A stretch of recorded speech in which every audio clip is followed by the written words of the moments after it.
UP board कक्षा 6 संस्कृत निधि की class में आप सबका स्वागत है। आज हम त्रयोदशः पाठः काकः का यहाँ पे क्वेश्चन आंसर करेंगे। तो चलिए क्वेश्चन आंसर तरफ बढ़ते हैं। पहला प्रश्न है उच्चारण कुरुत पुस्तिकायाम च लिखत। उच्चारण करिए और पुस्तिका में लिखिए। तो आपको क्या करना है, आपको इसको पढ़ना है, पढ़ने के बाद आपको लिखना है। एकदम शुद्ध तरीके से पढ़ना है, ठीक है, और एकदम शुद्ध तरीके से लिखना है।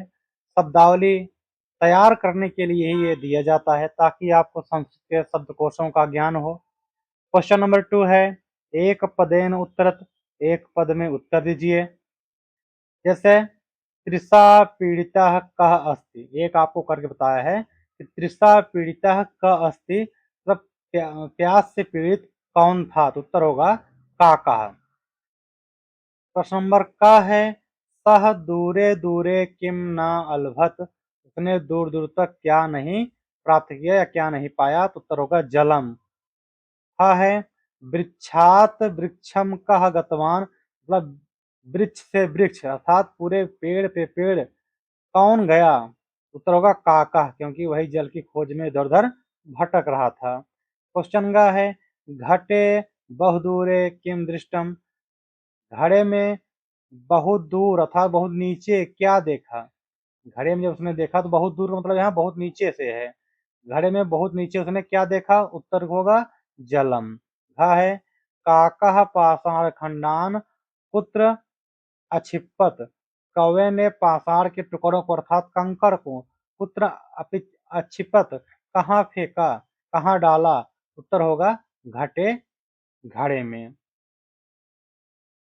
क्वेश्चन नंबर 3 है मंजूषातः पदानि चित्वा वाक्यानि पूरयत, बॉक्स के पदों को देखकर वाक्य को पूरा करिए। तो बॉक्स में लिखा क्या है, लिखा है एक नालभत नहीं प्राप्त हुआ, दृष्टम देखा, अच्छिपत मन डालना, घटम में घड़ा, जल में जल।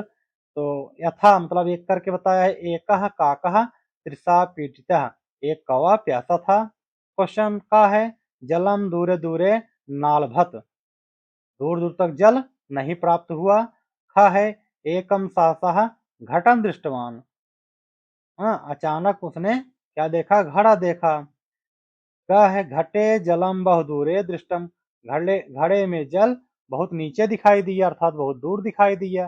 घ है सह काका जल मध्य पाषाण खंडम अक्षपत, सह काका मतलब वह कौवा जल के मध्य में पाषाण खंड अर्थात कंकड़ अक्षिपत डाला, ठीक है, उसने उस कौवे ने जल के बीच में कंकड़ डाला। अंग है काका जलम पीत्वा संतुष्ट जाता, कौवा जल पीकर संतुष्ट हो गया अर्थात उसकी प्यास बुझ गई। अगला है संस्कृते अनुवादम कुरु, तो संस्कृत में अनुवाद करिए। एक कौवा प्यास से व्याकुल था, का है एक कौवा प्यास से व्याकुल था, तो इसका अनुवाद होगा एक काका तृषा पीड़िता आसीत। हा है वह जल के लिए वृक्ष से वृक्ष पर गया, इसका होगा सह जलम प्राप्तुम वृक्षात वृक्षम गतः। ग है सहसा उसमें घड़ा दिखाई पड़ा, सहसा उसे एक घड़ा दिखाई पड़ा, तो होगा सहसा सह एकम घटम दृष्टवान। घ है घड़े में पानी बहुत दूर था, अनुवाद होगा घटे जलम बहुदूरे आसित। अंगा है उसने घड़े में पत्थर के टुकड़े डाले, तो सह घटे पाषाण खंडान अच्छिपत, ने घड़े में पाषाण के टुकड़े डाले। चित्राणि दृष्टवा वाक्यानि रचयत, चित्र को देखकर वाक्यों को पूरा करिए। एकः मयूरः अस्ति, एक मोर है। उसी तरह इसमें देखिए दो कौवा दिखाई दे रहा था, हम कहेंगे द्वौ काकौ स्तः। एक में 3 गौरैया है तो हम लिखेंगे त्रयः चटकाः सन्ति। एक में 3 तोते हैं तो उसको लिखेंगे त्रयः शुकाः सन्ति। एक में 4 मुर्गे हैं तो हम लिखेंगे चतुरः कुक्कुटाः सन्ति। और एक में 2 हंस दिखाई दे रहे हैं तो हम लिखेंगे द्वौ मरालौ स्तः।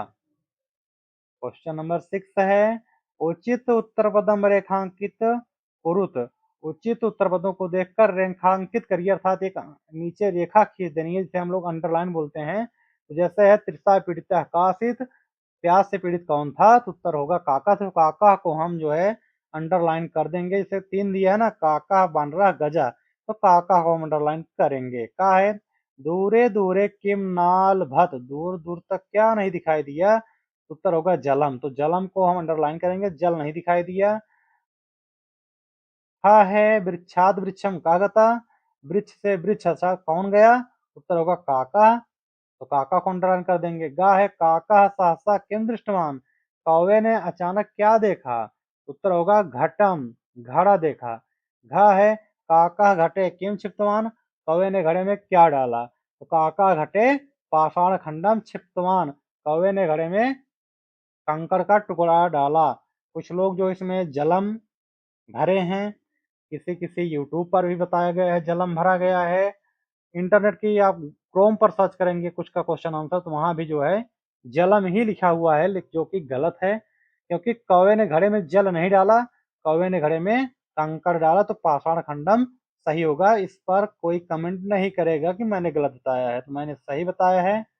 जो कमेंट करेगा वो जाके एक बार इसका अर्थ समझेगा फिर आएगा। सप्तमी विभक्त पदानि चित्वा लिखत, सप्तमी विभक्त के पदों को देखकर लिखिए, अर्थात बुक में आप देखिए सप्तमी पद में कौन कौन से शब्द आए हैं। जैसे ग्रामे दिया है यथा ग्रामे, उस तरह होगा नगरे, फिर उसी तरह होगा जल मध्य, उसी तरह होगा घटे, उसी तरह होगा बहुदूरे। तो इस तरह से आपका क्वेश्चन आंसर समाप्त होता है। वीडियो अच्छा लगा हो वीडियो लाइक करिएगा, वीडियो शेयर करिएगा और चैनल को सब्सक्राइब करिएगा। Thank you.